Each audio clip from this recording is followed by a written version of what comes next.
पाहती गवळणी तव ती पालथी दुधानी. भगवंताचे अवतार सांगितले. भागवतामध्ये भगवंताचे अवतार सांगत असताना भगवंताचे मुख्य 24 अवतार सांगितले. किती? भागवतामध्ये 24 सांगितले. मुख्य अवतार 10 सांगितले आणि प्रकारामध्ये 6च मानले. अंश अंश अंश कला आवेग पूर्णतम आणि परिपूर्णतम. यामध्ये पूर्ण अवतार कोणते झाले तर पूर्ण अवतार रामकृष्ण. राम आणि कृष्ण हे 2 अवतार काय झाले? पूर्ण अवतार झाले. आणि मग आता रामकृष्णाची जर आपल्याला संगती लावायची झाली तर त्याचं कुठंच मोहीम मिळता जुळता नाहीये. कुठं म्हणजे आता पहा, प्रभू श्री रामचंद्रांचा जन्म दिवसा 12 झाला, भगवान श्रीकृष्णांचा जन्म रात्रीच्या 12ला झाला. म्हणजे प्रभू श्री रामचंद्रांचं जे चरित्र आहे ते अनलिमिटेड आहे. म्हणजे त्यांचं चरित्राला कुठेतरी काय आहे ते मर्यादा घालून दिलाय. काय मर्यादा पुरुषोत्तम आहे. म्हणजे त्यांचं चरित्र हे मर्यादित आहे. एक बाणी, एक वचने आणि एक पत्नी असं त्यांचं आहे. पण भगवान श्रीकृष्णाचं तसं नाही, सगळं अनलिमिटेड घालून दिलंय. रामाचा अवतार जर पाहायला गेलो आपण तर पर डे 1.5 GB डाटा. रामाचा अवतार पर डे 1.5 GB डाटा. आणि कृष्णाचं जर चरित्र आपण पाहायला गेलं तर ते अनलिमिटेड चार्जिंग संपूस तर किती वापरा. भगवान श्रीकृष्णाचं प्रभू श्री रामचंद्राचं चरित्र कुठेच मिळतं जुळतं नाही. भगवंताचे अवतार सांगितले. मग आता भगवंताचा अवतार केव्हा होत असतो तर जेव्हा धर्मावरती संकट आलं, धर्मावरती ग्लानी आली, तेव्हा काय होत असतं? भगवंताचा अवतार होत असतो. मग धर्मावरती ग्लानी येणं म्हणजे काय? धर्मावरती संकट का निर्माण होतं? धर्मावरती संकट का येतं? आता ऐका, ही सृष्टी कोणी निर्माण केली? परमात्म्याने निर्माण केली. आणि परमात्म्याचा अवतार केव्हा होतो? जेव्हा अधर्म वाढला, म्हणजे राक्षस जन्माला आले तेव्हा परमात्म्याचा अवतार होतो. मला सांगा, सृष्टीतला कणकर जर परमात्म्याने निर्माण केला, मग राक्षस कोणी निर्माण केले? राक्षस देवानेच निर्माण केले. मग मला सांगा, देवाने राक्षस निर्माण केले आणि त्या राक्षसालाच मारण्यासाठी जर देवाचा अवतार होत असेल, जर त्याचे कष्ट जर देवाला होत असेल, मला सांगा राक्षस निर्माण करायची काही गरज होती का? मुळात काही गरज होती का? तरीही राक्षस जन्माला का घातले? तरीही अधर्म का वाढतो? तर ऐका, आता उदाहरण जर घ्यायचं झालं आपल्याला तर आपण कारखाना असतो का, त्या कारखान्यामध्ये आपला हेतू असा असतो की आपण ऊस टाकावा आणि त्यामधून आपल्याला काय प्राप्त व्हावी? साखर प्राप्त व्हावी, असा आपला सगळ्यांचा हेतू असतो. पण आपण ऊस टाकला, त्या गव्हालीमध्ये ऊस टाकला, ऊस टाकल्याच्या नंतर डायरेक्ट आपल्याला हे भेटतं का? साखर भेटते का? नाही. त्याच्या अगोदर एक गदळ पदार्थ निर्माण होतो. नाव काय त्याचं? काय तयार होतं? मळी तयार होते. अगोदर साखर निर्माण होते का? नाही. म्हणजे तसं जोपर्यंत दुःखाशिवाय सुख निर्माण होत नाही, रात्रीशिवाय दिवस निर्माण होत नाही, तसंच राक्षसाशिवाय देव सुद्धा निर्माण होत नाही. म्हणून पहिले राक्षसांना त्यांचा उद्धार करण्यासाठी कोणाचा अवतार होत असतो? देवाचा अवतार होत असतो. तर देवाचं कार्य हेच आहे काय की दृष्टांचं दलन करणं, दृष्टांचं निर्दालन करणं. मग परमात्म्याने पहिले राक्षस जन्माला आले, राक्षस जन्माला आल्याच्या नंतर प्रत्येकाने उद्धार करायचा ठरवला. आता प्रत्येक राक्षसाचा त्याच्या मागे काही ना काही हेतू आहे. राक्षसही जन्माला आले, विनाकारण जन्माला आले त्यांनाही त्यांचा काहीतरी उद्धार करून घ्यायचा होता, म्हणून राक्षसांचा जन्म झाला.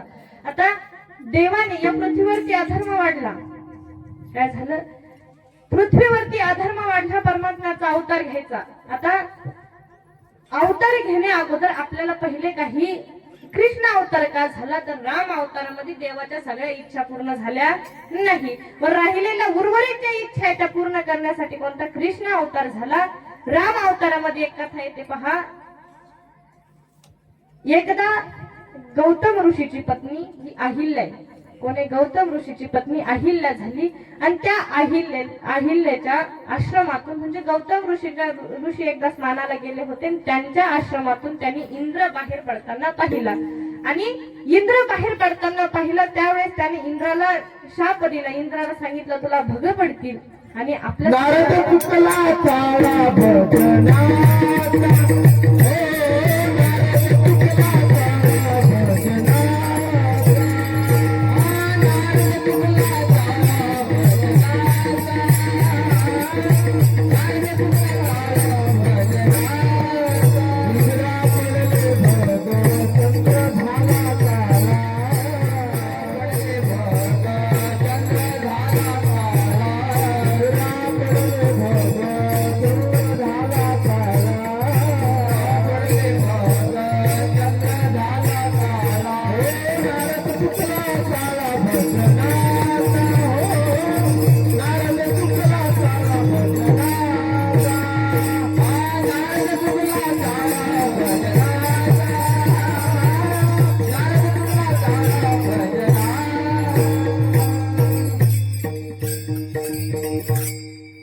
इंद्र झाला काळा, नारद चुकला चाळा भजनाचा. त्यावेळेस गौतम ऋषीने शाप दिला. आता मला सांगा, अहिल्यावरती आरोप झाला होता. काय आरोप झाला होता? की तिने इंद्रासोबत समागम केलं. मग इंद्रासोबत समागम केलं, मग पतिव्रता स्त्रीचं लक्षण आहे की पतिव्रता स्त्रीला स्वप्नात सुद्धा परपुरुषाचं दर्शन होत नाही, की तिच्या स्वप्नात सुद्धा परपुरुष येत नाही. मग आता अहिल्यावरती असा आरोप आहे. अहिल्यावरती काय आरोप आहे? की तिने इंद्रासोबत समागम केला. मग मला सांगा, पतिव्रतेचं लक्षण अशा असतील, मग 5 पतिव्रतांपैकी पहिलंच नाव अहिल्याचं घेतलं जातं. पतिव्रता आहे सांगितलं की पतिव्रता आहे, पण आरोप काय आहे? इंद्रासोबत समागम केला. मग आधी तिचंच नाव काय घेतलं जातं? तिला पवित्र का ठरवलं जातं? 5 पतिव्रतांपैकी तिला अहिल्या, तिला पहिलं जर 5 पतिव्रतांपैकी नाव घेतलं तर अहिल्या तिचं नाव आदराने घेतलं जातं. मग सीता मातेचं, मंदोदरीचं, तिचं नाव आधी घेतलं जातं अहिल्याचं. का? तर त्याच्या मागे एक कारण आहे की तिने जी समागम झालं होतं का इंद्राचं हे झालं होतं ते त्यानं नकळत केलं होतं. तो कोणाच्या रूपात आला होता? गौतम ऋषीच्या. गौतम ऋषीच्या रूपात आल्याच्या नंतर तिने मनामध्ये वासना काय होती तिच्या? की ते गौतम ऋषी आहे, म्हणून तिच्यावरती काय झालं तर ते जे पाप होतं ते तिच्या मस्तकी लागलं नाही.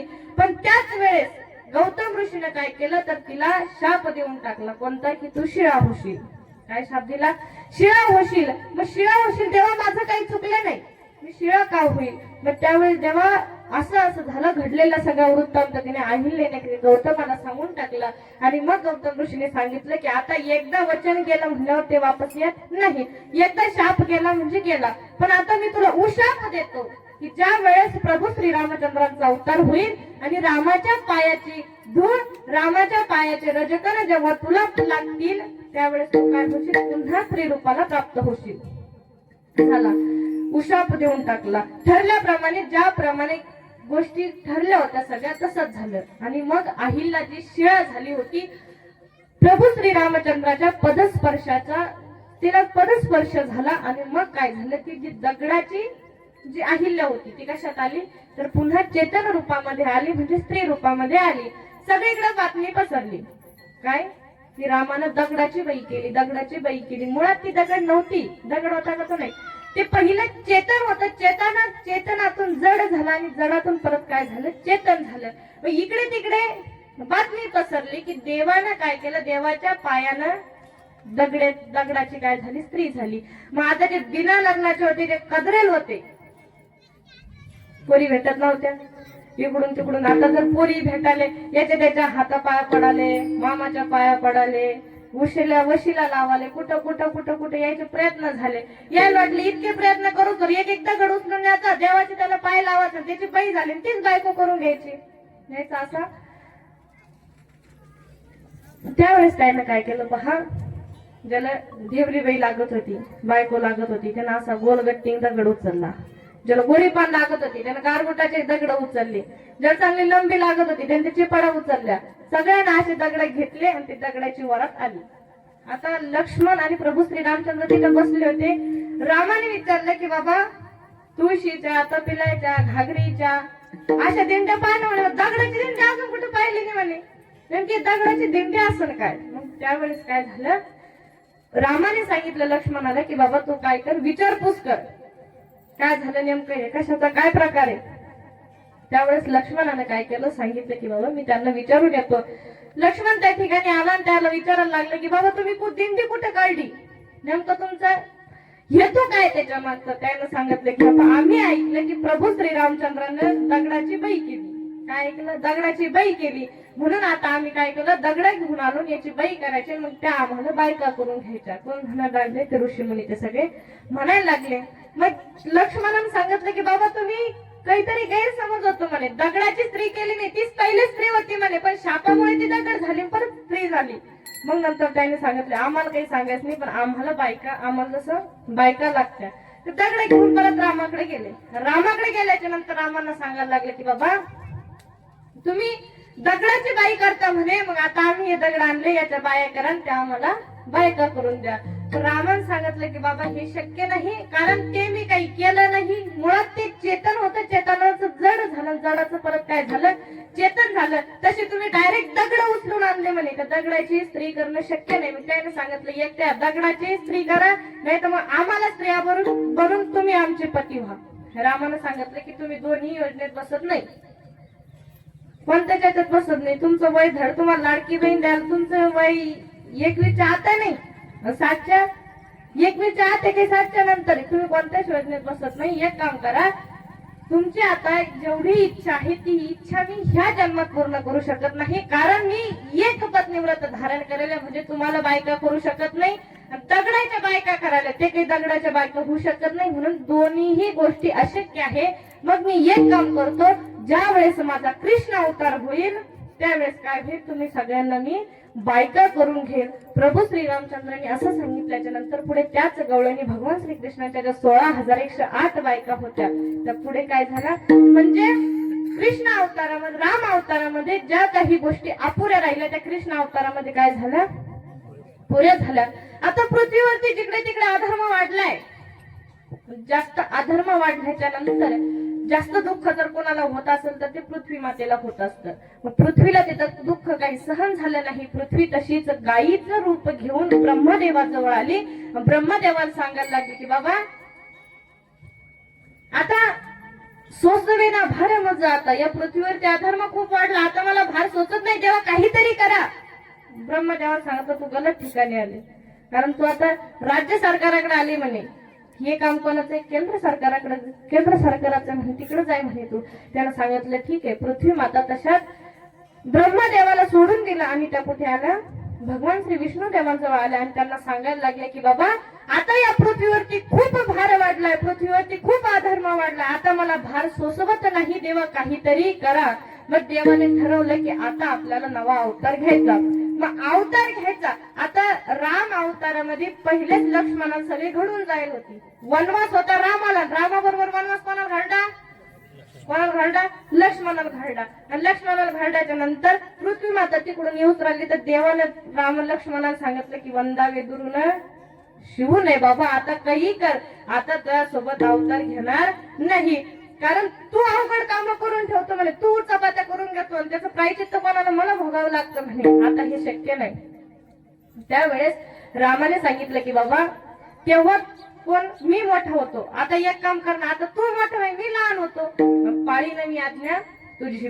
आता एक काम करू म्हणे आपण, काय की आता तू जे सांगशील ते मी ऐकेन म्हणे, आता तू मोठा हो, म्हणजे तू बलदाऊ भैया मोठा आहे, तू मोठा हो मी लहान होतो, आणि मग मी काय करेन, तुझ्या सगळ्या ज्या इच्छा आहे, तू जे जे काही म्हणशील ते मी तुझं ऐकत चालेल. हे फक्त निमित्त होतं, तिथं फक्त बोला करता त्या लक्ष्मणाला भुरळ पाडण्याकरता होतं. पण भागवतामध्ये कुठेही पहा तुम्ही, भगवंताची एकही लीला अशी नाही की भगवंताने कोणत्याच ठिकाणी बलदाऊ भैयाचं ऐकलेलं नाही, त्याला त्याचीच धकवेल आहे. पण या ठिकाणी त्याला सांगितलं की मनाचं समजूतपणा, आणि मग नंतर अवतार घ्यायचं ठरवलं. अवतार घ्यायचं ठरवलं. आता ज्या मातेच्या उदरामध्ये अवतार घ्यायचा, ज्या मातेच्या पोटी अवतार घ्यायचा होता, ती कारागृहामध्ये बंद होती. काय होतं, कारागृहामध्ये बंद होती. अवतार घ्यायचा ठरवला. तर कोणता अवतार, वसुनाम तिथी बुधवार दिवस, की श्रावण महिन्यात दशरथे मारिला तोची मास, दशरथाने कोणाला मारलं, श्रावणाला मारलं. श्रावण म्हणजे श्रावण महिना आहे, अष्टमीचा दिवस आहे, बुधवार वेळ आहे, बुधवारचा दिवस आहे, आणि या तिथीवरती भगवंताचा त्या ठिकाणी जन्म झाला. कुठे, कारागृहामध्ये जन्म झाला. भगवंताचा जन्म झाल्याबरोबर भगवंत त्यावेळेस किती वर्षाचे, 8 वर्षाच्या बालकाचं रूप घेऊन आले, आणि 4 हातामध्ये शंख चक्र गदा पद्म 4ही आयुधे भगवंताने हातामध्ये धारण केले होते. देवकी मातेला पाहिलं. देवकी मातेने सांगितलं की देवा, असं जर तू जन्माला आला, मला मी इच्छा व्यक्त केली होती की मला तुला बालरूपामध्ये पाहायचंय, तर आता जर तू असं 8 वर्षाचा बालक, माझे काही, मी तुला कुठल्या प्रकारे लाडू शकत नाही, तुला स्तनपान करू शकत नाही, म्हणून देवा हे तू चुकीचं केलंय, मी तुला वर मागितलंय, तू दिलाय. देवाने सांगितलं की आई काळजी करू नको, पण पुढचा नेमका कार्यक्रमाची रूपरेषा काय ते मी तुला आधी सांगून देतो, ऐकून घे. देवाने सांगितलं की काय कर, आता या ठिकाणी मी थांबू शकत नाही. देवकी मातेने जन्माला जरी घातलं तरी देवकी माता रुदन करायला लागल्या. देवाने सांगितलं आई रडायला काय झालं? आनंदाचा क्षण आहे, मी जन्माला आलो, तू रडते. ते देवकी मातेने सांगितलं की देवा रडायचं कारण एकच आहे बाबा.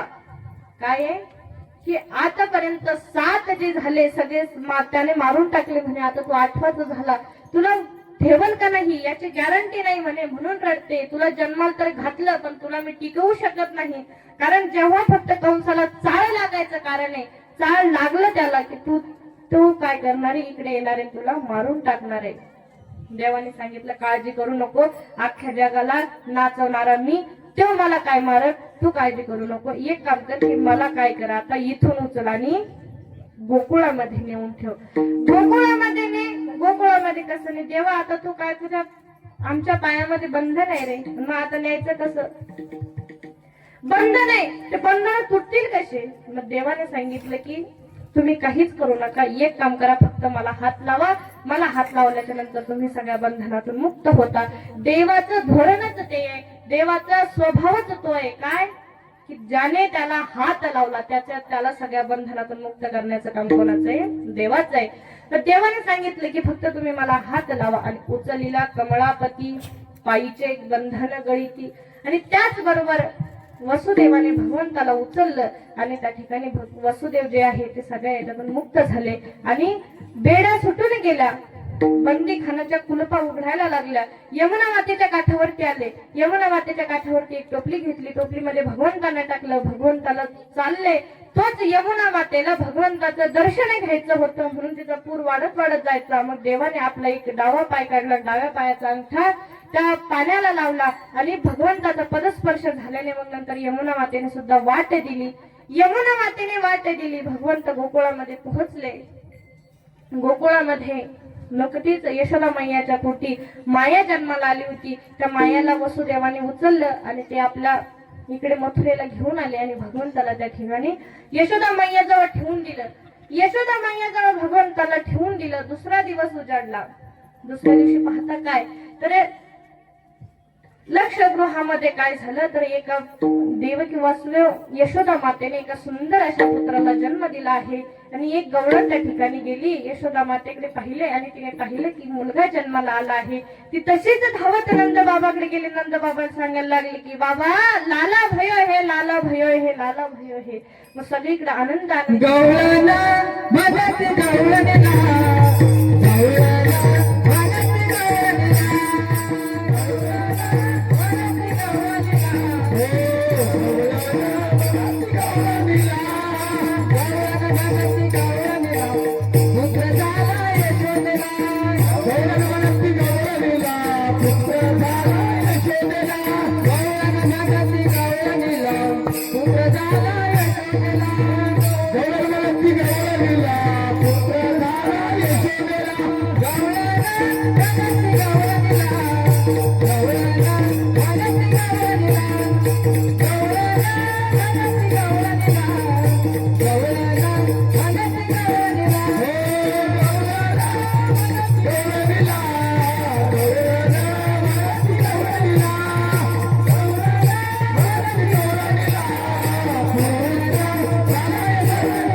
सांगायला लागली की बाबा नंद बाबाच्या घरी पुत्र जन्माला आला आहे. नंद बाबाच्या घरी पुत्र जन्माला आला आहे. आणि भगवंताच्या जन्माचं जे आयोजन होतं, भगवंताचे तिकडे तिकडे आनंद पसरला होता. मग आता आनंद कशामध्ये व्यक्त करायचा तर प्रत्येक गवळण काय घ्यायची, सुंठ वडे जे आपण म्हणतो ना अद्रक आणि साखर, ते सुंठ वडे घ्यायची आणि प्रत्येक जण काय करायची एकमेकीने एक धावी एक पुढे ताटी वाटी सुंठ वडे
एक गवळण दुसऱ्या गवळणीला सांगायला लागली की बाबा गोकुळामध्ये गोकुळीच्या सुखा अंत पार नाही लेखा, बाळकृष्ण नंदा घरी आनंदला नर नारी. गोकुळामध्ये जिकडे तिकडे आनंद झाला. एक गवळण दुसऱ्या गवळणीला सांगायला लागली, जिकडे तिकडे आनंदाच्या लोण्यांची उधळण व्हायला लागली, जिकडे तिकडे उमंग उधळावला जायचा. नंद बाबांनी लेकराच्या बारशापर्यंत, आई तुम्हाला ऊन लागते, तुम्ही पुढे येऊन बसा, फक्त मागच्या पुढे भरपूर जागा आहे पा, माझा भरपूर स्पेस सुटला, या या पुढे या पुढे या.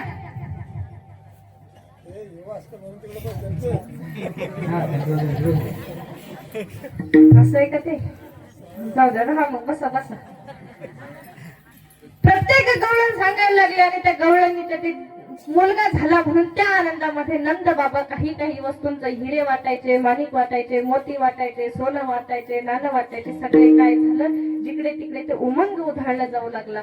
आता आनंदाला नर नारी, नर आणि नारी या ठिकाणी शब्द पहा. नर म्हणजे पुरुष, नारी म्हणजे स्त्रिया. मग आता दोन्हीला सुद्धा आनंद झाला. काय सांगितलं, दोन्हीला आनंद झाला, एकच झाला का नाही.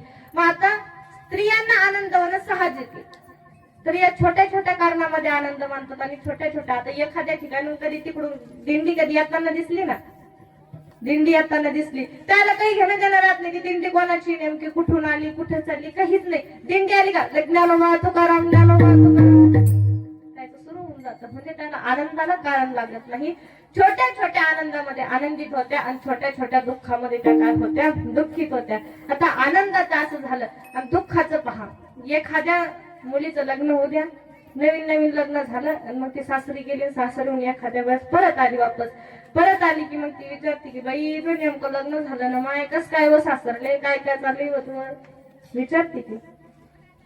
दुसरीनं चांगला रिप्लाय दिला तर ठीक, नाही तर मग तिने ते सांगितलं, माय काय करते व मला असं पाहून द्याला, माय रोज दारू ढोसतो, रोज मारतो, माय. तिनं जर असं सांगितलं का मग लगेच सुरू होते, अहो ना माय मला सोयरी किती गोड गोड बोलत होता ना माय, आता याला काय झालं वया.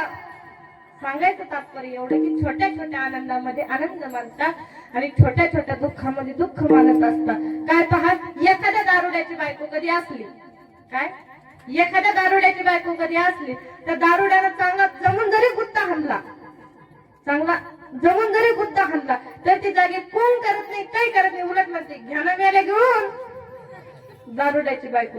आणि एखादी जर चांगली असू द्या, चांगला नवरा जीव लावणारा असू द्या, काही करत असू द्या, काय होतं त्याला त्याने लाडा लाड मजा की मध्ये नुसती अशी जरी चापट मारली, अशी मजा की मध्ये जर तिला असं केलं तर ती काय करते, म्हणजे नुसतं मजा की मध्ये तिला फक्त धक्का करत, तिचं काय म्हणजे सांगायचं तात्पर्य एवढं की छोट्या छोट्या गोष्टीमध्ये आनंद मानतात आणि छोट्या छोट्या दुःखामध्ये दुःख मानत असतात. म्हणून गोकुळामध्ये आनंद झाला, गोकुळामध्ये भगवंताचा जन्म झाला, आनंदल्या नर नारी, स्त्री आणि पुरुष काय झाले, दोघांनाही आनंद झाला, दोघेही आनंदाने नाचायला लागले. परमात्म्याचा जन्म झाला, थोडा परमात्मा रांगायला लागला, रांगत रांगत परमात्मा गल्ली गोळीमधून फिरायला लागला. फिरत असताना देवाना विचार केला की आता नेमकं इथं काय चालू आहे, काय नाही. देव सगळीकडे, आता देव अध्यक्ष होता ना, जिकडे तिकडे पाहायला लागला देव, कुठं काय चालू आहे, कुठं काय नाही.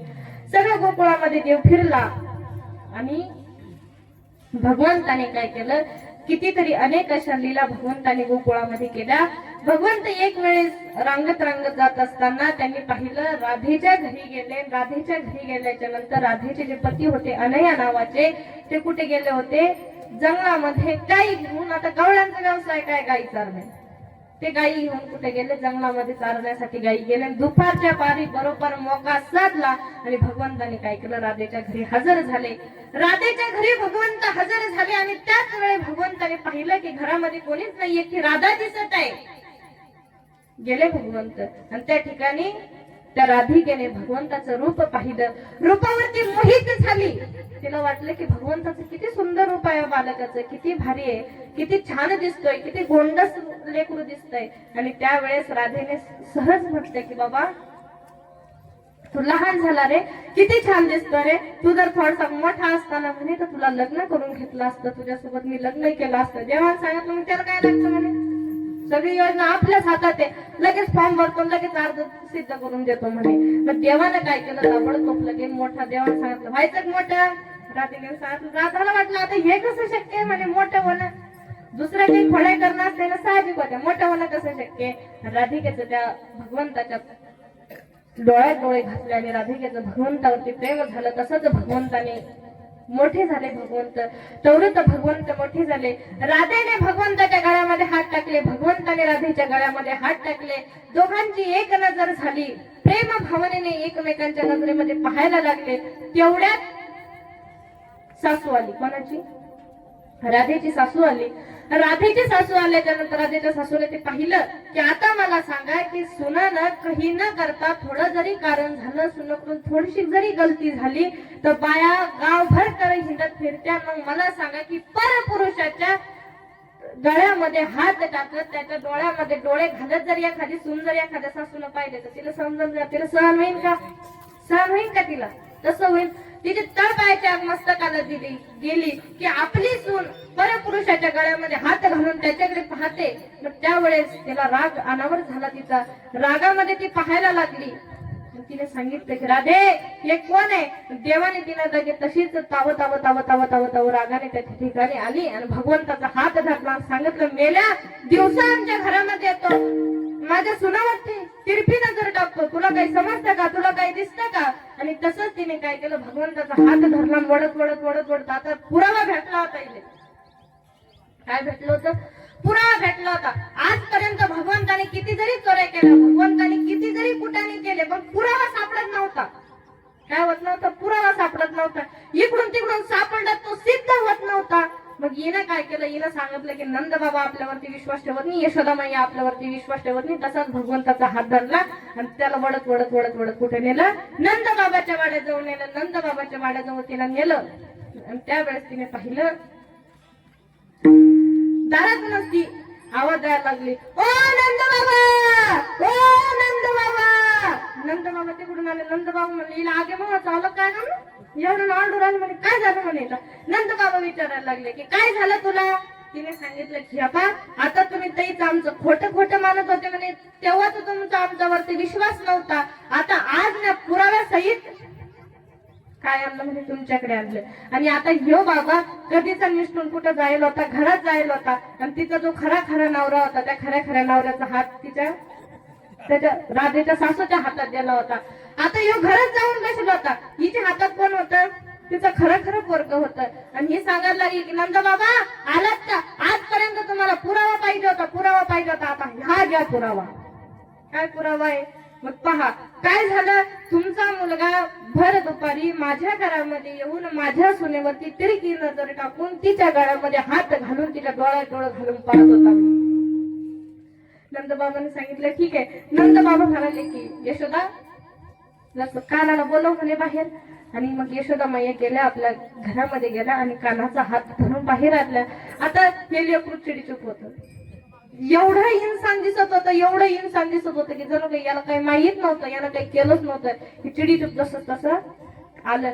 आणि मग हे त्या राधेच्या सासूनं पाहिलं, मग इकडं जर कान आहे मग आपल्या हातात कोण आहे म्हणला. ती म्हणली की इकडे जर कृष्ण दिसत असं मग आपल्या हातात कोण आहे. तेव्हा तिनं पाहिलं. ती म्हणली पुरावा. पुरावा जसा नटला तसं काय झालं, तसं त्या ठिकाणी त्याला कोण दिसलं? तिचा खरा खरा खरं खरं पोरग दिसलं. नंद बाबा सांगितलं काऊन किरकिर लावरली म्हणे आमचा काना, तुम्ही अशाच करता म्हणे. एरवी काय करत असता, दररोज तुम्ही काही ना काही आमच्या कानावरती आरोप लावता आमच्या कानावरती, पण तुमचं सिद्ध होणं शक्य नाही. भगवंताने अनेक लीला अशा गोकुळामध्ये केल्या. आणि गोकुळामध्ये लीला केल्याच्या नंतर गवळणींनी पाहिलं. आता दिसताना तो नाजूक दिसत होता. जेव्हा जन्माला आला तेव्हा सगळ्या गवळणी म्हणायचे किती सुंदर बाळ दिसतंय, किती सुंदर बाळ दिसतंय. तेव्हा म्हणायचं त्या गवळणीला, तुम्हाला सुंदर मी जरी दिसतो म्हणे, जसा मी वरून काळाय तसा आतून बी काळाय म्हणे, तुम्ही पहा फक्त आता पुढे काय काय कारनामे करतो, तुम्ही फक्त आता पाहत राहा. भगवंताने गोकुळामध्ये अनेक लीला केल्या. एक वेळेस भगवंत रस्त्याने जात होते. रस्त्याने जात असताना आता सगळ्या गवळणी, ज्या छोट्या छोट्या गवळणी, तरुण ज्या गवळणी होत्या, ज्या सुना होत्या, लेकी होत्या, त्या सगळ्या कुठे गेल्या? मथुरेमध्ये गेल्या. मथुरेमध्ये गेल्याच्या नंतर देवाने पाहिलं की या गवळणी कुठे जातात. मग त्यावेळेस त्या सवंगड्याने सांगितलं की कृष्णा, त्या गवळणी सगळं ही दूध, तूप, लोणी, माखन जे काय असेल ते घेऊन कुठे जात असतात? तर मथुरेला जात असतात आणि त्या ठिकाणी कंसाच्या हवाले हे करून देत असतात. देवाने सांगितलं कष्ट आपण करायचे. आणि मग आता भाव काय म्हणे? डेअरीला जरी दूध जातं म्हणे सगळं, मग त्याला भाव चांगला आहे का, फॅट बरा आहे का? त्याने सांगितलं काहीच नाही बाबा, फक्त मुद्दल वसूल होती, याच बीस काही कशातच काही राहत नाही म्हणे. मग गेलं त्यानं मथुरेमध्ये पाहिलं. देवाला वाटलं की आपण कष्ट करायचे, आपण कमवायचं आणि याचं खुशाल दुसरं कोणीतरी मालक येते, दुसरं कोणीतरी घेऊन घेतं. देवाने ठरवलं की आता हे जमू द्यायचं नाही. आणि देवाने त्या ठिकाणी मग माखन चोरीची लीला भगवंताने त्या गोकुळामध्ये सुरू केल्या. एक वेळेस भगवंत रस्त्याने जात असताना भगवंताच्या पायामध्ये सुंदर अशा काय होत्या? घुंगराच्या चैनी होत्या, घुंगराचे वाळे होते भगवंताचे.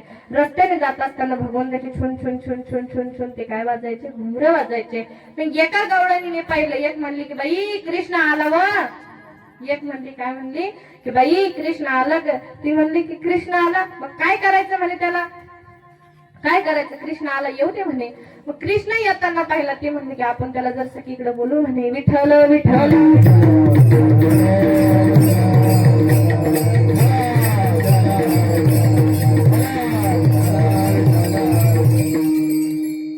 त्या गवळणीने ठरवलं आणि तिने देवाला इकडे बोलून घेतलं. आता घरामध्ये देवाला बोलवलं, घरात पाहिलं तिने तर देवाला सांगितलं की कृष्णा, तुझ्या घरी असलो, मम्मी पप्पा सोबत असले की तुला लय जाडी सुचते म्हणे. आता तो आमच्या कचाट्यात धावला म्हणे, आता पहा म्हणे तुला कसं बारीक करतो.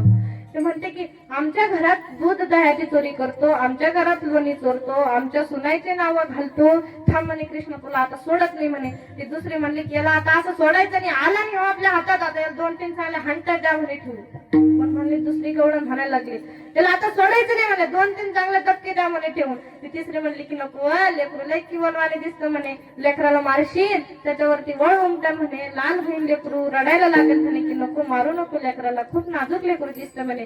तिसरी म्हणली की जाऊ दे मग आता, असं नाही तसं नाही म्हणते, मारायचं नाही, सोडायचं नाही, बोलायचं नाही, खिजायचं नाही. मग आता काय करायचं? एक गवळण म्हणली की कृष्णा तू नाचून दाखव. मग आता देवाने सांगितलं जगाला नाचवणार मी, तुम्हाला काय नाचून दाखवणार आहे?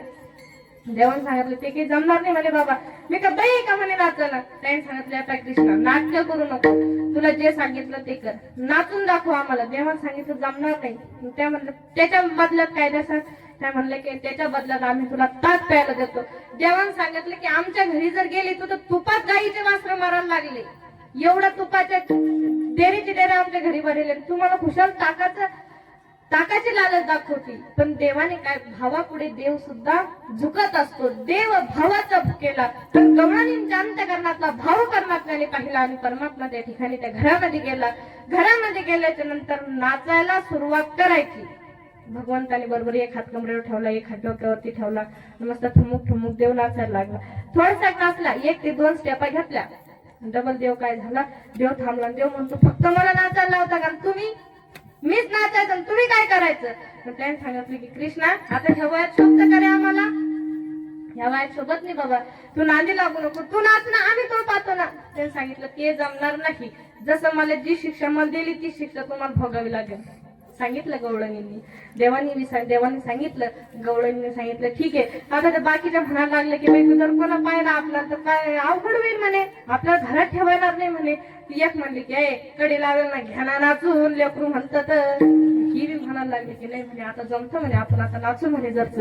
कडी लावली आतून, मस्त त्यांनी नृत्य सुरू केलं. भगवंत जसा जसा नाचायचा तशा तशा त्या गवळणी नाचायच्या. नाचता नाचता नाचता नाचता भगवंताच्या प्रेमामध्ये एवढ्या बेधुंद होऊन गेले, एवढ्या बेधुंद होऊन गेल्या. तेव्हा वाटले यायला जरी नाचायला लागलं तरी यायचं काहीतरी कट कारस्थान आहे, यायचं काहीतरी प्लॅन आहे, ह्या आपल्याला नक्की काहीतरी करणार आहे.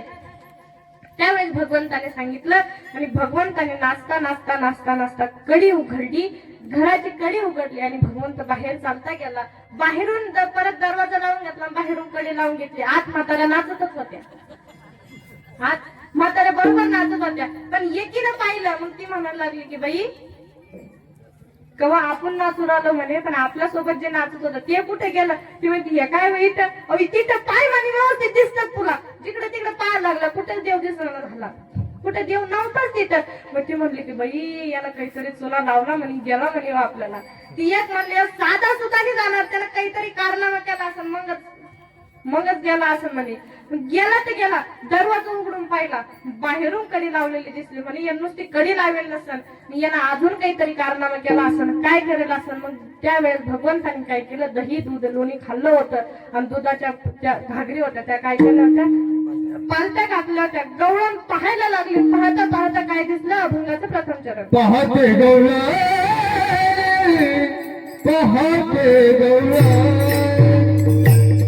पाहते गवळण, पाहते गवळण, पाहते गवळण, पाहते गवळण,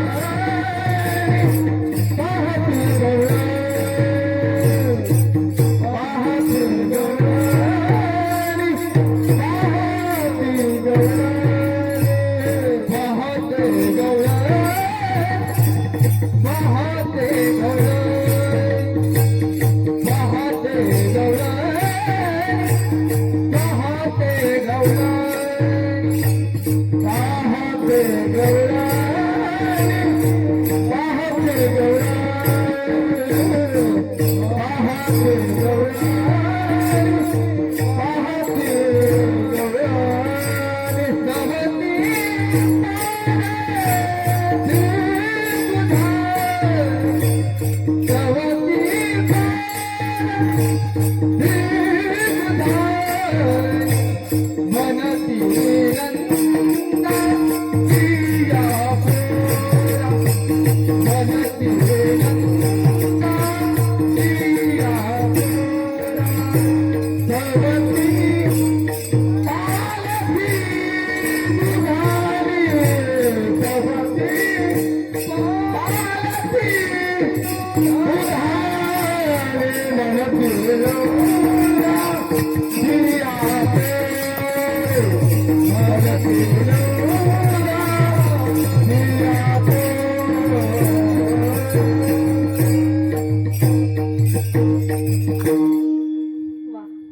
पाहती गवळणी तवती पालथी दुधानी. भगवंतांनी त्या ठिकाणी पाहिलं, त्या गवळणी पाहायला लागल्या की घागरी मधलं जे दही दूध माखन जे सगळं होतं ते काही भगवंताने खाऊन घेतलं.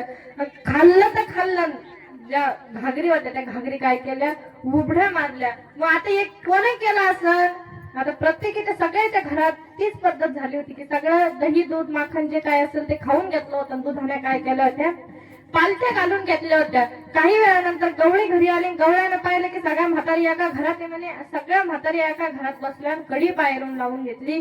गवळ्यानं ती कडी उघडली, भगवंताकडे गेले, त्या गवळणीकडे गेले. गवळणी सांगायला लागला काय प्रकार झाला. मग त्यानं सांगितलं की आम्हाला कृष्णानं नाचायला लावलं. काय झालं, कृष्णाला नाचायला लावलं. आता कृष्णाने यायला नाचायला लावलं की यायला कृष्णाला नाचायला यायला सांगितलं होतं ना कृष्णाला नाचून दाखव. भगवंत घरी मस्त चिडी चुकवानी घरी गेला आणि त्या ठिकाणी त्या गवळणी पाहायला लागल्या की कृष्ण गेला म्हणे. कृष्ण गेला आपल्या सगळ्या दह्याच्या दुधाच्या ज्या मटक्या होत्या म्हणे सगळं खाऊन गेला म्हणे. त्या पालथ्या घालून घेतल्या, पण चोरी कृष्णानंच केली हे कशावर सिद्ध करायचं. काय चोरी कृष्णानंच केली. मग कृष्णानं चोरी केली हे सिद्ध करण्यासाठी त्यांनी काय केलं, तर ज्या दुधाण्या होत्या त्या दुधाण्यावरती भगवंताचे असे माखन खाऊन भगवंतांनी जे हात लावले होते, भगवंताचे असे इवले नाजूक नाजूक बोट त्याच्यावरती उमटले होते. आणि भगवंताचे बोट उमटल्याच्या नंतर भगवंताच्या बोटावरती चिन्ह आहे, शंख चक्र गदा आणि पद्म बोटावरती चिन्ह आहे ते चिन्ह त्यामध्ये दिसायला लागले आणि त्यांनी सांगितलं की ही 100% काम कोणाचं आहे तर अभंगाचं दुसरं चरण. मग ती नंदाची आपोरे मग ती नंदाची आपोरे मग ते नंदाची आपोरे मग ते नंदाची आपोरे मग ती नंदाची आपोरे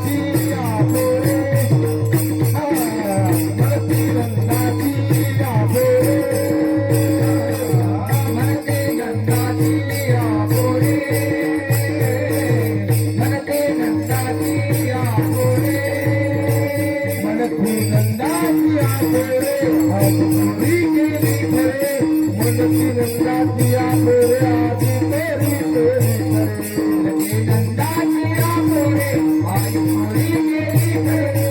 ती नंदाची आपोरे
म्हणती नंदाची ये पोरे आज चोरी केली खरे. त्यांनी त्या हिंद्याने ओळखल्या आणि त्याच्याहून शोध लावला की 100% चोरी केली. कोणी केली तर कृष्णाने केली. मग आता कृष्णांच्या सगळ्या जणी तक्रारी घेऊन कुठे गेल्या यशोदा मैयाकडे गेल्या आणि यशोदा मैयाला सांगायला लागले की बाबा या कृष्णाने या गोकुळामधल्या सगळ्या गवळणींना भंड आणून सोडला, सगळ्यांना काव देणं लावला, सगळ्यांना त्रास देणं लावला. आता या कृष्णाचा तू काहीतरी शोध लाव. एक तर या कृष्णाला गोकुळामध्ये ठेव नाही कृष्णाला सांगावे गोकुळी राहावे का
करी दिवा हा घाबरला.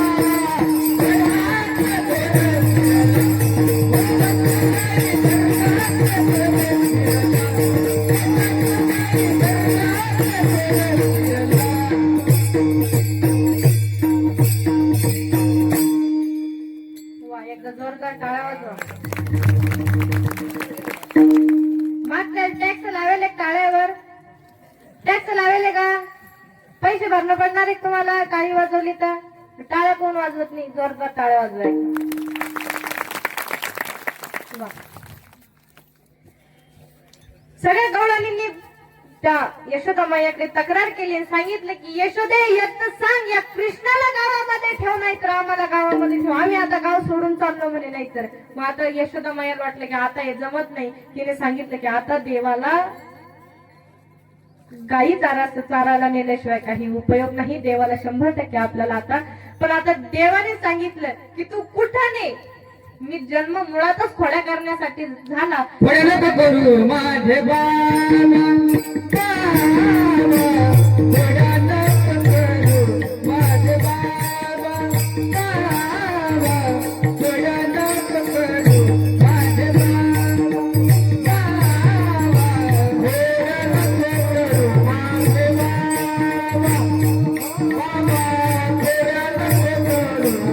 बाबा,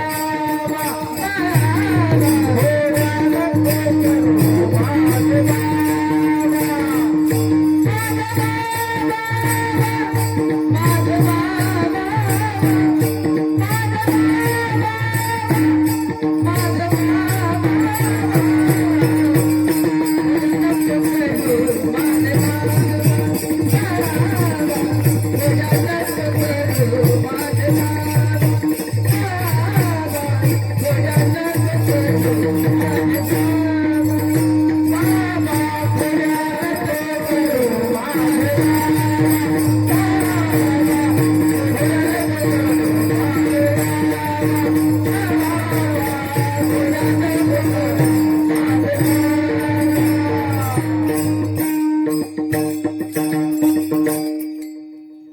देवाने सांगितलंय की काहीही कर. यशोदा मैयाने सांगितलं की बाबा नको रे खोड्या करू नको रे खोड्या करू. खूप त्रास दिला काना. देवाने जोपर्यंत मैया सांगायच्या तोपर्यंत भगवंत चुपचाप बसायचा. आता आपलं पहा आपल्याला सगळे महाराज लोक सगळे कोणी कोणी आलटून सांगत असते की बाबा संसार नाशवंत आहे, संसार नाशवंत आहे, संसार नाशवंत आहे. या संसारामध्ये काही नाही बाबा. एकदा का या देहामधून आत्मा निघून गेला ना तर सगळं जागच्या जागी राहणार आहे, काहीच मिळणार नाही. आपल्याला समजतं असं. बरोबर त्या जिथं स्मशानभूमी आहे त्या स्मशानभूमीत जर जेव्हा भाषण चाललं तर भाषण करता करता ते तिथं सांगत राहते की बाबा नाही काही करू नका, धावधाव करू नका, संसारामध्ये काही करू नका. आणि आपणही ते प्रेत जळताना पाहतो. प्रेत जळत असताना आपल्या मनात विचार येते की काय बाबा काय करून फायदा आहे. सगळे इथं राख होणार आहे, सगळं जळून जाणार आहे. ईशतन धनाची कोण बढाई, ईशतन धनाची कोण बढाई, ईशतन धनाची कोण बढाई, ईशतन धनाची कोण बढाई.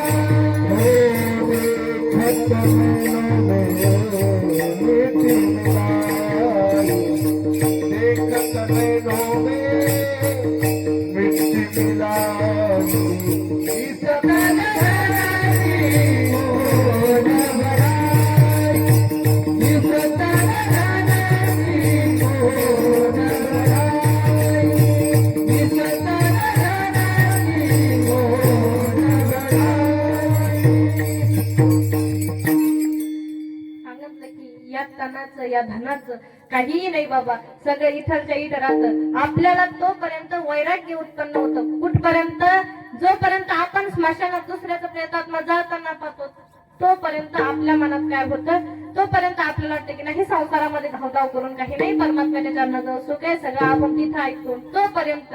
आणि एकदा का तिथून घरी आलो की घरी आले की आपलं सुरू होतं की बाई बायका बाई पोरं बाई आमकं ढमकं टमकं सगळ्याच आपण काय तिथं म्हणून सांगायचं तात्पर्य की जोपर्यंत आपल्याला कोणी चांगलं म्हणत राहतो तोपर्यंत आपण चांगलं, एकदा कधी जर बाजूला झालं की आपण आपल्या कार्याला मोकळं होतो. मग देव जोपर्यंत यशोदा मैया सांगायचं तोपर्यंत देव काय करायचं, चुपचाप बसायचा.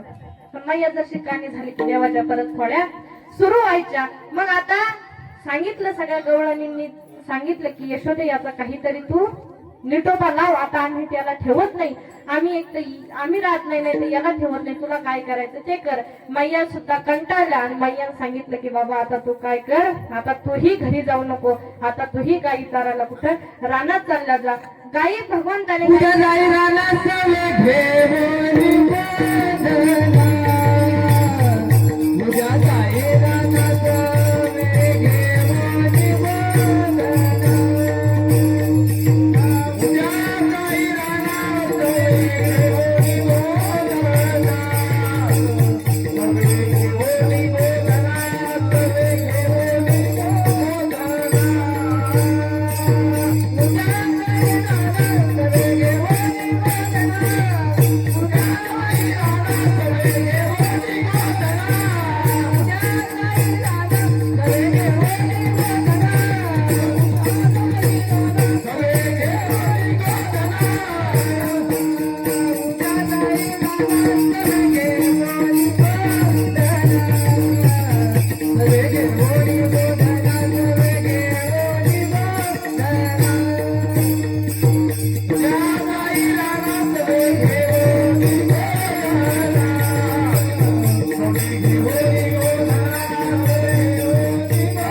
घेऊन आता गाई घेऊन जाय. भगवंताने गाई सोडल्या आणि गाई घेऊन भगवंत रानामध्ये जात असताना भगवंताने पाहिलं की एका गवळणीचं नवीन लग्न झालं होतं आणि ती गवळण नदीवरून पाणी भरून एका माठामध्ये पाणी भरून ती गवळण घरी येत होती. आणि ती गवळण घरी येत असताना देवानं पाहिलं. आता सगळ्याच गवळणींना येऊ माहित होतं, पण आता हिचं नवीन लग्न झालं, हिला काय माहित राहणार आहे, हिला काही माहिती नाही की ते कोण आहे काय. देवाने पाहिलं त्या गवळणीला आणि त्या गवळणीने असा बुरखा घेतला होता. आता प्रत्येक पतिव्रते स्त्रीचं लक्षण आहे, पतिव्रताच नाही प्रत्येक स्त्रीचं लक्षण आहे की तिने डोक्यावरती पदर घ्यावा. का घ्यावा डोक्यावरती पदर, तर तिचं सौंदर्य तिच्या पतीशिवाय दुसरं कोण पाहू नये म्हणून तिने डोक्यावरती पदर घ्यावा. लग्न झाल्याच्या नंतर, लग्नाच्या आधी नाही. म्हणून प्रत्येक स्त्रीचं लक्षण आहे की तिने डोक्यावरती पदर घ्यावा. काय डोक्यावरती पदर घ्यावा. त्या गवळणीने असं ते घुंगट घेतलं आणि डोळ्यापर्यंत तिने पदर डोक्यावरती घेतला होता. देवाने पाहिलं, देव म्हणाले की बाई चालली का. तिला वाटलं आता हे काय बाबा, कोणी ओळखीचं नाही पाळखीचं नाही, माझ्याशी कस काय बोलतो बोलणार पोरग आहे. तिने पाहिलं, तिला भीती वाटायला लागली. तिने परत काय घेतलं, तिचं जे घुंगट होतं ते खाली ओढून घेतलं. देव म्हणला की नवीन गिराईक दिसता, नवीन वाटतं गावात. तिला वाटलं ओळखीचं पाळखीचं, याला काय करणं, याला कोण इतक्या चौकशा पडल्या. देव सांगायला लागला तसा. आणि मग देवाने पाहिलं, देव म्हणायला लागला की मला तुझं तोंड पाहू दे, मला तुझं मुख पाहायचं. ती म्हणायची मी तुला मुख दाखवणार नाही, कारण नवऱ्याशिवाय माझं मुख मी कोणाला पाहू देणार नाही. देवांचं आपलं मग नवऱ्याला पाहू देणार नाही, मग मी कोण आहे. ती म्हणली बावळ्याचं नवरा आहे का, मग तू कोण आहे, एका गावातलं पोरग आहे म्हणे, काही बी म्हणतो का म्हणे असा. देवानं सांगितलं मी तो नवरा आहे. ती म्हणली बावळा आणि काय करतो असा. देवाची तिची हुसत चालली.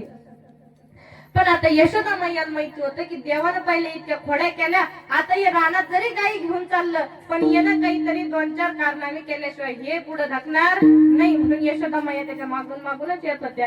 मग यशोदा मैयाने पाहिलं, ये बाबा त्या मैया मागून येत असताना यायचं दोघांचं चाललं बोललं. आणि यानं काय केलं, त्या गवळणीचा माठ फोडून टाकला. आणि त्याला सांगितलं माठात काय, ते म्हणले पाणी आहे, नदीहून काय दही दूध आणणार आहे का म्हणे. ते म्हणलं नाही, मला वाटलं काय. यानं काय केलं, तिचा माठ फोडला, माठ खाली पडला आणि ते खापरं खाली पडले. आणि देव मग आता ती सांगायला लागली की बाबा तू कोण आहे, कुठला आहे, मला काही माहिती नाही, तू मला काय सतवतोय. देवानं सांगितलं थांब, अजून पुढे गोष्ट राहिली म्हणे, पुढे अजून काहीतरी व्हायचं म्हणे, आताच नको काळजी करू म्हणे तू. आणि देवाने ते मडक्याचे जे खापर पडले होते, देव ते खाली वाकून ते खापर उचलायला लागला. पण देवाने तिकडून येताना खाली वाकेला असताना दोन्ही पायाच्या मधातून त्याने मागे पाहिलं, त्याला यशोदा मैया येताना दिसल्या. यशोदा मैया त्या ठिकाणी येताना दिसलं. देवाला वाटलं की आता आपला डाव फसतो, आता आपल्याला काही खरं नाही, आता आपलं काही खरं नाही. आणि देवान तिथंच रडायला सुरुवात केली. देव रडायला लागला. यशोदा मैया धावत पडत तिथे आला आणि म्हणायला लागला, कान्हा काय झालं रे? कान्हा म्हणायला लागलं की आई मी रस्त्याला चाललो होतो, ही गवळण आली आणि ही मला नांदी लागायला लागली, ही मला काही काही म्हणायला लागली, मला काळं काळं म्हणून चिडवायला लागली. आई सांग ना मी काळा आहे का, काळा दिसतो का मी? ही गवळण मला काळं काळं म्हणून चिडवतंय म्हणे.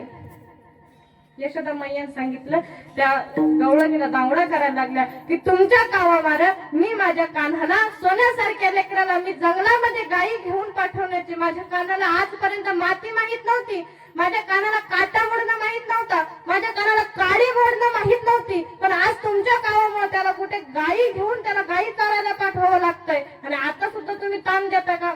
ते गवळणीने सांगितलं, काय आपल्याला झाली म्हणे बाबा, मी आधी नाही मधी नाही इना कारण मायावर पडलं म्हणे, काय झालं असं? ती गवळण सांगायला लागली की आई तुमचा काहीतरी गैरसमज होतोय. देव म्हणला का आई गैरसमज नाही, ती खरंच मला काळा काळा म्हणून चिडवत होती, पाय म्हणे तू. देव म्हणायला लागला, आणि मग नुसतं काळं काळं म्हणून चिडवत नव्हती म्हणे, हिनं मग चंडू लपवला म्हणे. काय झालं? चंडू लपवला. यशोदा मैया परत त्या गवळणीवरती रागावल्या आणि त्याला सांगायला लागला की चंडू दे. तिने सांगितलं माय मी चंडू घेतलाच नाही, मी देऊ कुठून? ती म्हणली काय आपलं झाली बाबा, मी आले कोणत्या कामासाठी, मधात काय गुतलंय? आणि ती सांगायला लागली अशी. आणि मग ती त्या ठिकाणी परमात्मा रडतच होते. मग तिने सांगितलं की मी याचा चंडू घेतला नाही. मग देवाने सांगितलं की आई हिने चंडू घेतला माझा. ती म्हणते मी चंडू घेतला नाही. मग देव म्हणायला लागला हिची झडती घेऊन पाय म्हणे. आता सगळं पाहिलं तिनं, तिला कुठे चंडू सापडला नाही, यशोदा मैया चंडू सापडला नाही. यशोदा मैया म्हणाली कान्हा नाही घेतला बाळा तिने तुझा चंडू, कुठेतरी दुसरीकडे पडला असं ना, आपण मी तुला नावा घेऊन देते बाळा, पण आता इथून चाल. देव म्हणला की नाही मला तोच चंडू, माझाच चंडू मला पाहिजे. आता ती गवळण सांगायला लागली. ती गवळण म्हणते की आता का मी मग आता शरीर शिल्लक राहिलं म्हणे, ते जसं पाहायचं तसं पाहून कुठे चंडू ठेवलंच नाही म्हणे, कसं काय दिसन म्हणे तुम्हाला? मग त्यानंतर ती गवळण काय करायला लागली. मग देवाने सांगितलं की आई तिला मिऱ्या झटका लाव म्हणे, साडीच्या मिऱ्या झटका लाव. आणि यशोदा मैयानं तिच्या त्या गवळणीने सांगितलं की मिऱ्या झटक. तिला अशा मिऱ्या झटकल्या आणि मीरा आसरिता चंडू पडे धरे निसी. तिनं अशा मिऱ्या झटकल्या आणि मिऱ्या झटकल्या बरोबर चंडू काय झाला, धरणीवरती येऊन पडला. आणि मग देवाने सांगितलं की आई पाय म्हणे, मी तुला सांगत होतो म्हणे की तिनं माझा चंडू लपवला. मग आता त्या चंडू त्याला प्राप्त झाला, भगवंताला प्राप्त झाला. आणि त्या गवळण यशोदा मैयाने सांगितलं की देवा आता तू चालल्या जा, कृष्णा आता तू तुझ्या कामाला चालल्या जा. देवाने सांगितलं एवढा डावा अजून इथंच नाही पूर्ण झाला म्हणे, अजून पुढे काहीतरी राहिलं. देव बरोबर त्याच्या गाई घेऊन आला. पण नंतर ही गवळण घरी गेली. गवळण घरी गेल्याच्या नंतर या गवळणीचं पाहिलं, तिच्याजवळ माठ नव्हता, काही नव्हती. माठ घेऊन गेली पण रिकामी घरी आली. रिकामी आली तर आली, तिकडे उशीर लागला. मग ते घरी आल्याच्या नंतर तो गवळी विचारायला लागला की बाबा एवढ्या वेळची कुठे होती, काय करत होतीस, कुठे गेली होतीस? तिने सांगितलं पाणी आणायला गेले होते, पाणी आणायला गेले, पण मला त्या ठिकाणी कृष्ण दिसला. कृष्ण नावाचं एक कोणतं तरी पोरग होतं, ते आलं आणि त्यानं मला अडवलं आणि त्यानं जसं असं केलं, त्यानं मग माठ फोडून टाकला, मग पाणी सगळं सांडून गेलं. त्या गवळ्यानं पाहिलं, ते म्हणतो तुला कृष्णानं पाहिलं का, आता काही खरं नाही म्हणे आपलं, आता आपलं गोकुळात राहून काही खरं नाही म्हणे. त्यानं एकदा पाहिलं, त्याच्या एकदा नजरात गटलं म्हणे की तो कोणालाच सोडत नाही म्हणे, आता आपल्याला या ठिकाणी राहून काही उपयोग नाही. गवळ्याने सांगितलं की आता आपण काय माहेरात जाऊन राहू. तिने सांगितलं एवढं काय झालं? ते म्हणे ते कारण नंतर सांगतो, आधी चाल. त्याने रथ झुपला, गाडी झुपली आणि चालता झाला. पण भगवंताने काय केलं, अर्ध्या रस्त्यामध्ये येत असताना त्या गवळणीला तृषा म्हणजे तहान उत्पन्न केली आणि तिला तहान लागली. काय झालं? तहान लागली.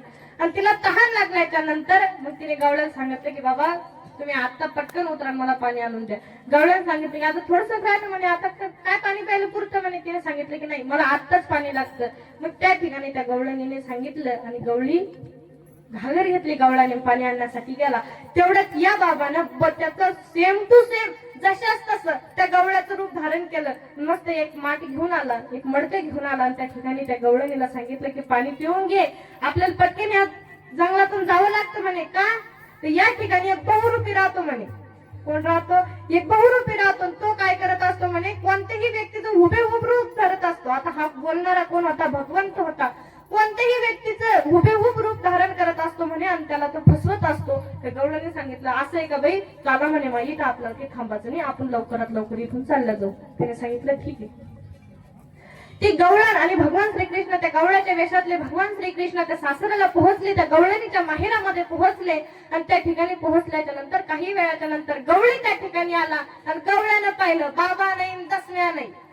तिथं पाहिलं त्याला काही रथ दिसला नाही, बायको दिसली नाही. याला वाटलं आता नेमकं झालं काय, पण रथाच्या चाकानं पाहत गेला आणि ते रथ कुठं जाई येऊन थांबेल होता बरोबर त्या गवळणीच्या घरी. मग या गवळणीकडे आला, गवळणीच्या घरी आला. गवळणीचा बाप बाहेरच बसलेला होता. याने विचारलं मामा ती आली का इकडं. मग आता ते म्हणलं की आता ती येल होती ना, तिचा नवरा दोन्ही येल होते, म्हणजे भगवंत आणि ती दोघही येल होते. मग त्यानं सांगितलं की मामा ही आली का. त्यानं सांगितलं ती आला आणि त्यो आला. त्यो कोण आला म्हणजे माझी लेकही आली, माझा जावईही आला.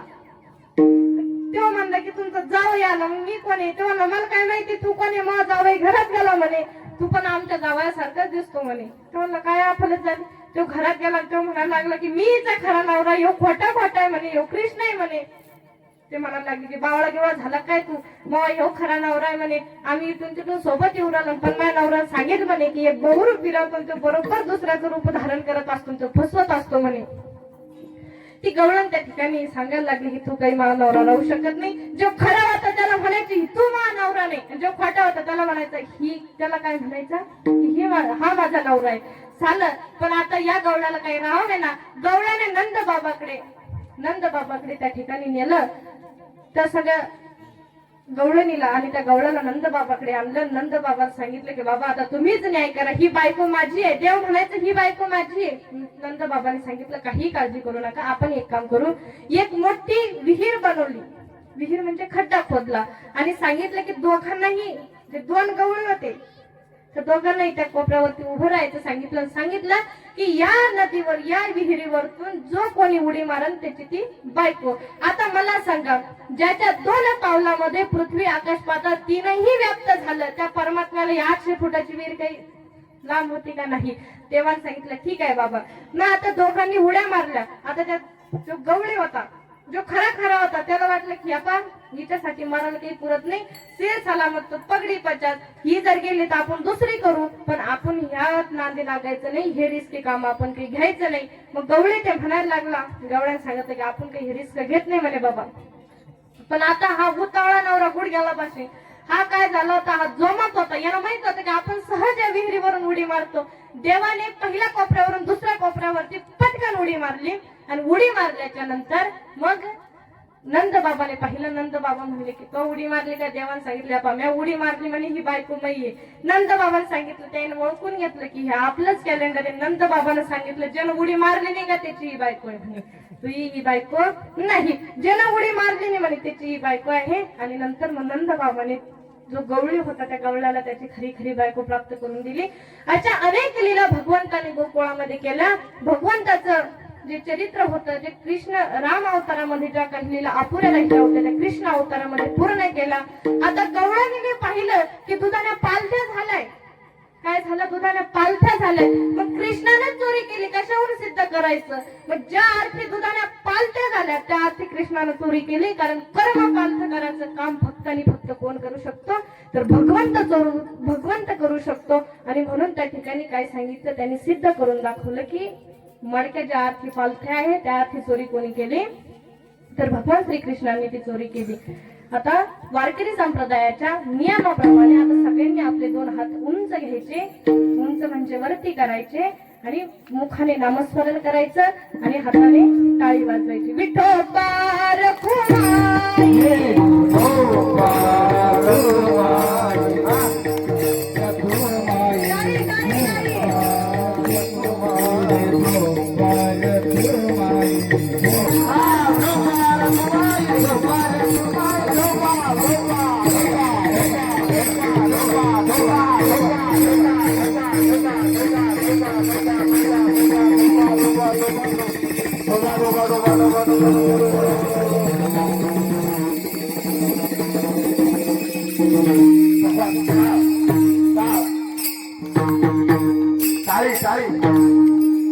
काय करायला पाहिजे.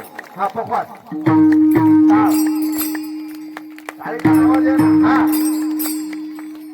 हा